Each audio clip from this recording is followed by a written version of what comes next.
Thank you, Pat. A couple questions on the leak. Can you say whether or not the Secretary has had any discussions with his counterpart or any other Israeli leaders on this leak, and to sort of fill them in on what the U.S., at least as of now, thinks happened? And has the Pentagon or the military taken any steps at this point to either determine if there are other leaks out there, or to sort of stop or prevent anything additional from going out?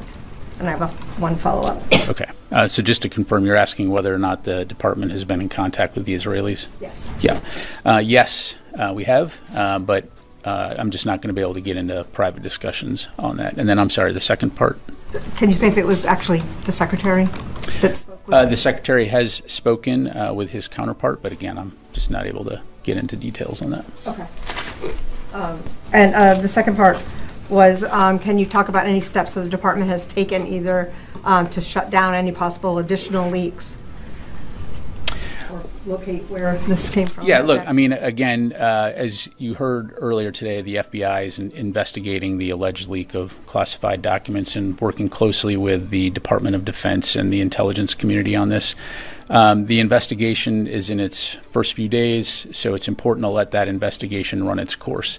As it relates to the safety or the safeguarding of sensitive information, that is, of course, something that we take incredibly seriously here at the Department of Defense, and will continue to do so. But as it relates to this particular allegation, as I'm sure you can appreciate, because it's under investigation, I'm just not going to be able to offer any more comment. And you said you had a follow-up? I have one quick follow-up. There's obviously been one Defense Department employee who has been named on social media. Can you say whether or not that person or anyone else has had either their security clearance limited or anything as a result of this investigation so far? Yeah, again, as I just highlighted, this investigation is in its first few days, and it's important to let the investigation run its course. To my knowledge, this official is not a subject of interest, and the department remains fully committed to supporting the investigation, and I'll just leave it there.